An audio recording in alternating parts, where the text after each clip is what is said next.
That was fabulous. Thank you. Miss Carmen! So lucky. You know that we're so lucky to be. All right. Okay, today our speaker is Bill. And I even tried to wear just a little bit of sparkle. Am I still wearing that? Okay. A little bit of sparkle because he's going to be talking about the sun, the moon, and the stars. Galaxy. And the galaxy and all kinds of good things. So, all right. Bill is our resident astrologer. He's a published author, monthly contributor to Dell Magazine for years, and we are honored to have Bill talk to us today. So, Bill, please.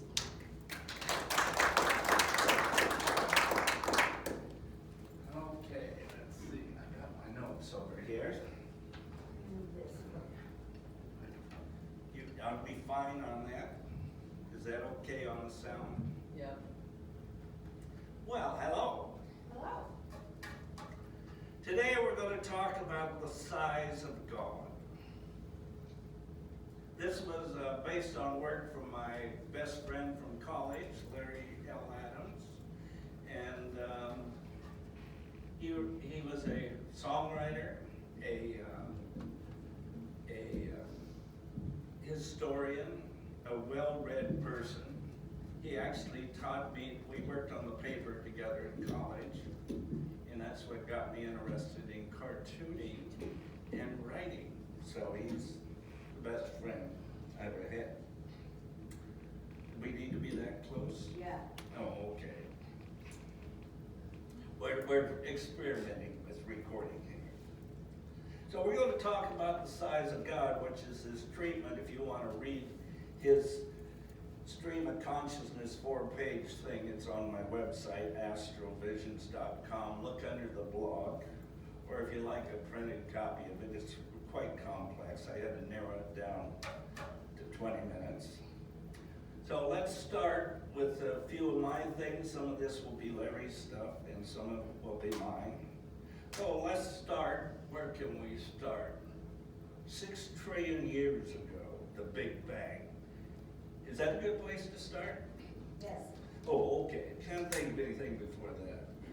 But they claimed in the first tiny fragment of a second, this thing exploded so rapidly it covered the whole galaxy, or maybe the whole universe, and instant everywhere. Then it slowed down and it's been expanding since 6 trillion years ago at the speed of light, so it's getting pretty big out there. Anyway, so that's the theories. Good place to start. And the universe's size was expanded in 2013 when they got a bunch of telescopes. I think I told you about this in the last one. They located 226 million, not billion. It's small. 226 billion galaxies. And mere pittance. So, bigger than they thought, and we're still wondering what holds it together. And just 3 days ago, I'm looking at this thing pops up on the internet called Quantum, which says, oh, the universe is a donut. That was even made the ABC News the other night. And they claim the whole donut is the universe is a donut. So all these galaxies are shaped around each other with a big hole in the middle. And I wonder if it's covered with chocolate. Hopefully. Anyway, so that's the new theory.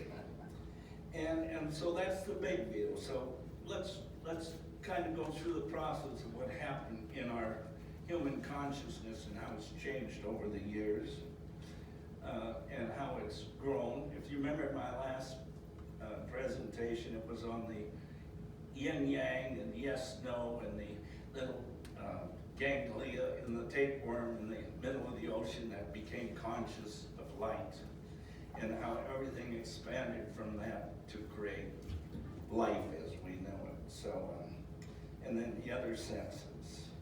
And then so we're going to go back to the early cave dwellers. They found ways to, this is where, there was a film in 1981 called Quest for Fire. Did anybody ever see that? I'm shocked. It was a French film. And there was hardly any language in it because it was the origin of vocalization. I remember this one scene, it's like I saw it yesterday, in this cave couple, quite attractive. They were in this Ron Perlman and Ray Don Chong, that is Cheech Chong's daughter. They were in it. You know, don't you? I see you nodding. Anyway, they're in there and they're looking at the moon. And of course, everything was kind of point and count. And then they're in a few grunts like we always anticipated caveman to be. And they're looking up at the moon and they go, and she goes, if I remember this right, she goes, ooh. And he goes, ooh. And then finally, ooh, they both did it. So that became moon. So this language thing, that's how language started, or it was a good interpretation. Quest for Fire is the movie. Anyway, man's first utterance showed me the beginning of language, the common words that are common in all of them.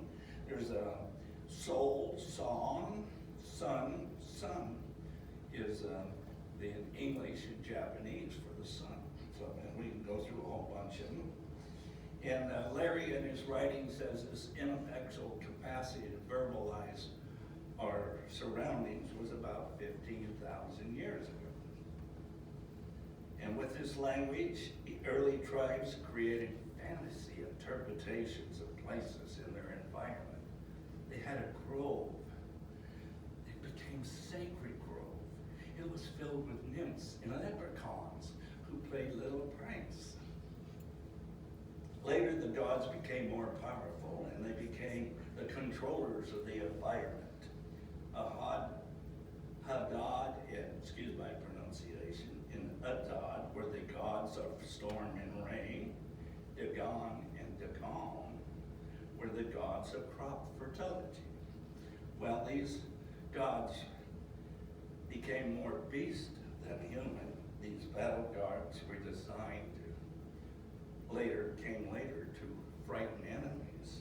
But they lacked longevity because once the crops failed, the god of crop fertility was shunned by the very same people that created him or her.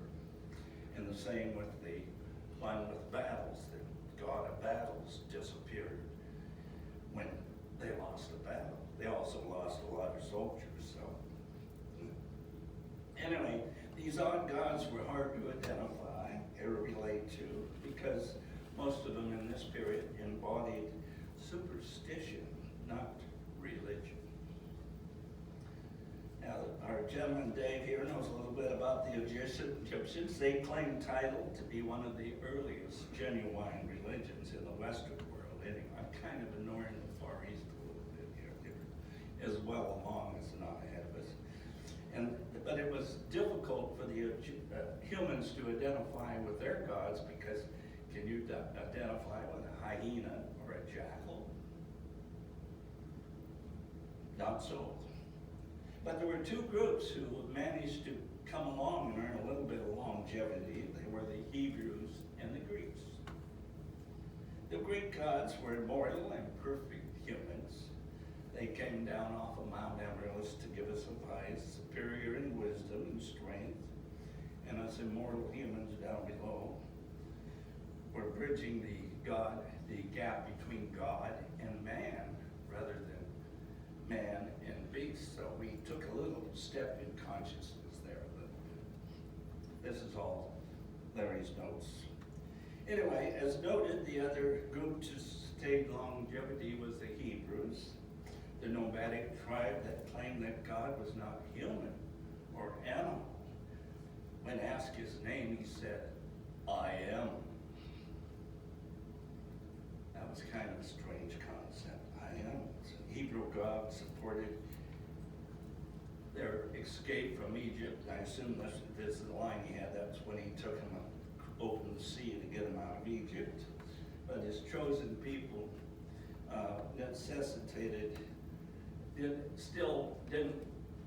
they didn't do well with their lives. So this God came down from the mountain and presented the 10 Commandments. So in the first commandment, as for God, he stated the question of religion. As to who God is, he said, he's it. The other 9 are instructions on learning how to live with our fellow human beings. So, pretty good 10 Commandments. I think they did well over the ages, but there was much bloodshed over the meaning and the interpretation of these edicts. Still more Jews and Christians, for instance, and Christians agree that such a society operating under these conditions is better off because we have ways to interact with each other. So that was important. But the Jews were a little upset because David did not return as the Messiah and promised to have him lead their victory over Rome. And few of them paid attention to the new Messiah. And he offered the promise of resurrection, not political freedom.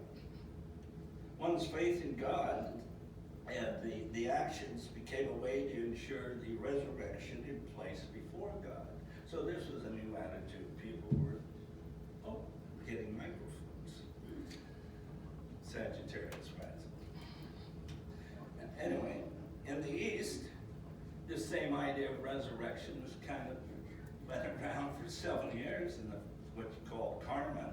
Your actions were what you received in the next life or in your resurrection. So interesting thought. So let's let God on a new level here. Christianity started small, but the Greeks found the offer of eternal life acceptable. And the Romans came to feel the same way. And pretty soon it meant everything was going fine, but Rome became so outdated and encrusted with superstition that by decree of Constantine in 312 AD, Christianity became the state religion from India to Scotland. So for several hundred years, everything was doing pretty well. Rome's discipline kept things in order until about 1200 AD, when the definition of God between Jehovah, I am, and Allah brought on the bloody crusade. So that was not a good time in our history, was it? 200 years later, after a brief period of relative calm, the church and the Protestant offshoots began to battle over their rules and rituals. But reason and traditional thought were dead. Meanwhile, while all this was going on, south of the Mediterranean, the Bedouins were sitting in the Saudi Peninsula doing such strange things in their giant sandbox. And this North African tribe nurtured a society that borrowed freely from Hebrew and Hindu traditions. Spirituality condemning while spiritually condemning Western ideas, these Arabs created a ravenous appetite for math, ethics, science, the arts, and philosophy. It was a very prosperous moment at that time, south of the Mediterranean. And anyway, they came up with this idea that the mastering of disciplines, the more an individual mastered, the more the individual was aware of more things and became more aware of a greater understanding of the universe and the great collective. And that was interesting. And so as they tuned in, they were able to sense that and receive more and became more of a master. This is kind of the idea of the Akashic records. You know, you can go to them and you receive information from somewhere, that intuitive hunch you get all the time. Oh, there it is. And react to it and receive it and keep it and store it in yourself. So that's kind of how the Akashic records work. That's my theory anyway. You bet we could argue about this later, David. Anyway, They were, the Akashic records, surprisingly, according to Larry's notes, they were recognized by the ancient Egyptians, the Tibetans, the Moors, the Persians, the Greeks, the Jews, the Druids, the Indians, and the Mayans. And this was all over the world.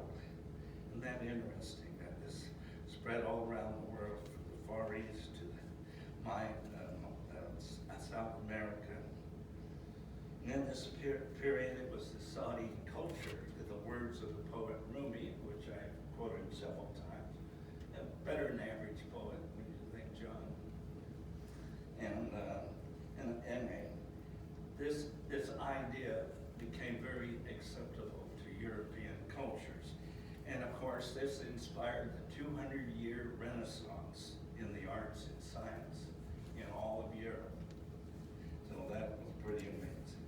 And then on the other side, the Mediterranean Sea, it also continued. But it was science that greatly altered the perception of God. New discoveries included those of Copernicus, who declared the outrageous idea that the Earth was not the center of the galaxy or the universe. The telescope of Galileo confirmed it.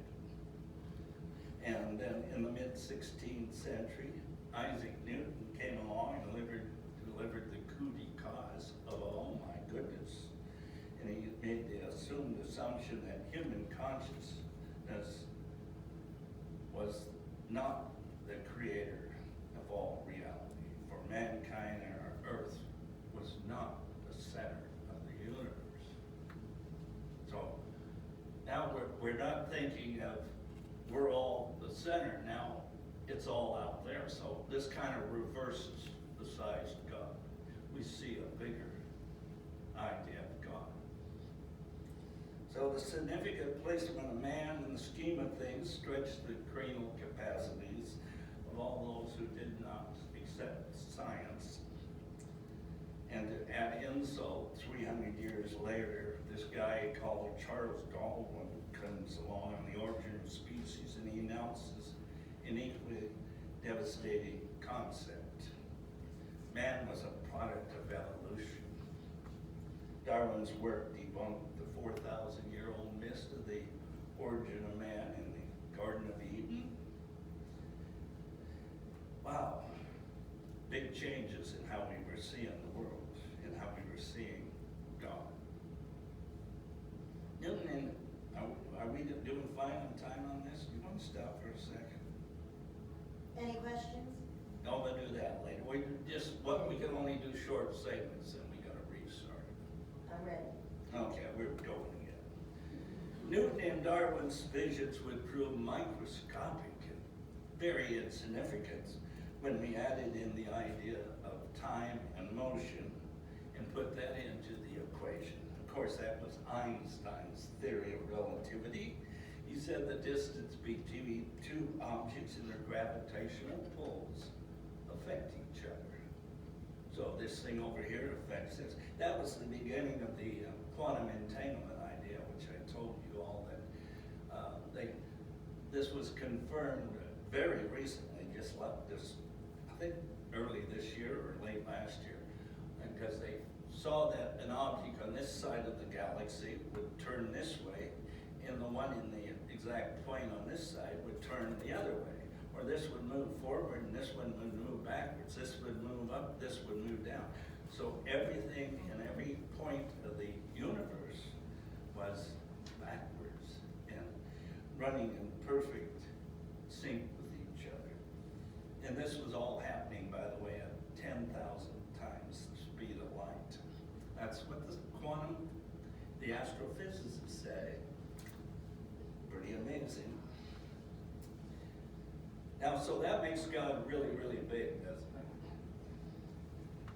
With millions of galaxies, it's likely that God is not the only planet capable of creating the universe's only biological manifestations, of which we have a few excellent examples here in this room. Some believe that we may be the only seed from which consciousness can fill the universe. This consciousness idea now is what we're connecting with. Or more we're conscious of God, the more that quantum entanglement idea. Others contend we may be, this biological idea is as common as seeds in a wheat field. God can be debated but not disproved, be it Jehovah, Allah, Zeus, Gaia, or that local leprechaun. They are neither particle nor wave, and their one claim to existence, consciousness, cannot be measured. How do we measure consciousness? The individuals by ourselves, we all do, and we try to understand somebody else's, but we have no way of measuring it. This was Larry's thoughts. I thought this was great. We cannot agree that a consciousness exists because we ourselves possess it. Conscious is not an entity that is aware of its own existence. Its presence cannot be affirmed by any test known to humans, nor can any test deny it. Therefore, there is no intrinsic reason to deny the possession of consciousness in a grove, in a city, in a state, in a planet, in a solar system, in a galaxy, or in the universe. It's all there. There's no reason to deny consciousness there. In reverse, the portion of mankind proclaims that the totality of all consciousness is found in God. It is equally impossible for science to deny or verify God's existence. When principle and fact conflict, I'm sure I have trouble with words today, I apologize. Fact may suffer in the long run, but in the short term, but not in the long run. Galileo's telescope will always function over the idea that the Earth is the center of the universe. So science does work. It's made our lives better. And but again, science needs control by the principles of religion, the morality principles, the values in modern religions. We're not giving in to the dogma of the past. With this in, I'll end Larry's look at religions theory because this was written about 6 years ago, and the rest of my opinion is here. So I believe the evolution of God in this new age is captured in the science of the mind, religions, because thought is consciousness, words, feelings, connection. Some realize it is the collective passion, actions, thoughts, and consciousness of individuals that sees God and what he knows to be.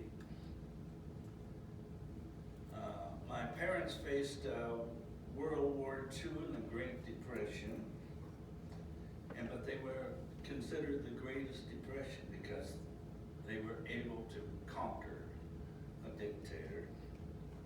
My generation had it a little easier. Me and Ken had a few minor skirmishes in the Far East, but our group did an important thing. We created the computer.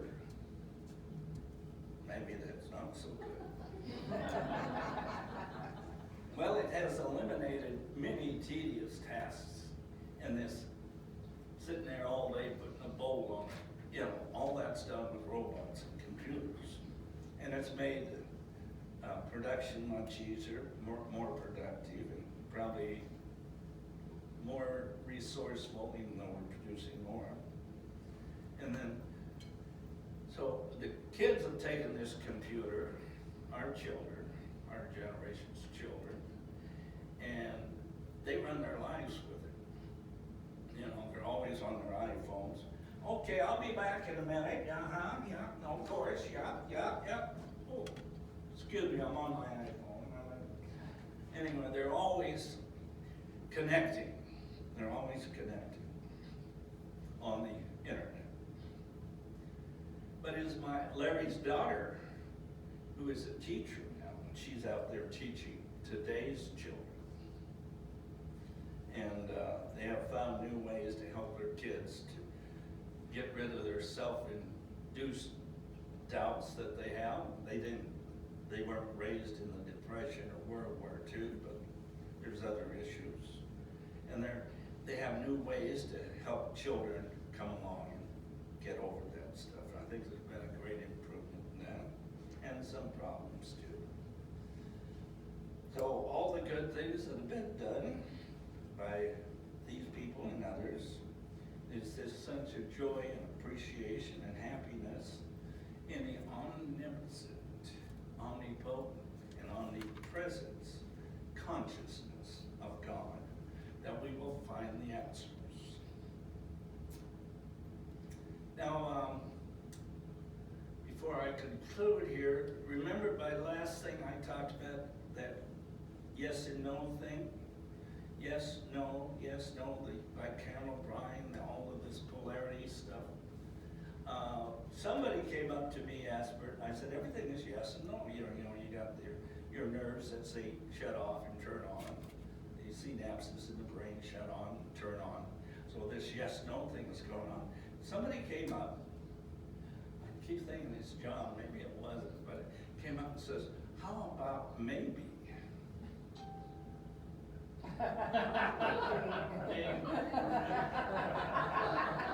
Perfect ding. And maybe. So you remember I was talking about this and this yes, no, and the beginning of an atom, and yes, no. And then I decided the maybe would be the triangle. The third top takes the base, makes a triangle. So the beginning form is the triangle. And on top is God. And you know what happens when you bring God down into the triangle? You get love. Anyway, that's it. Any questions? I hope not.